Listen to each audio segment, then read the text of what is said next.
জীবন তো আর টকশই চলে না,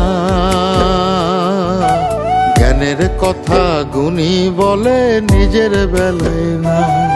আরে পরের বেলায় বুদ্ধিজীবী নিজের বেলায় বোঝে না, পরের বেলায় বুদ্ধিজীবী নিজের বেলায় বোঝে না।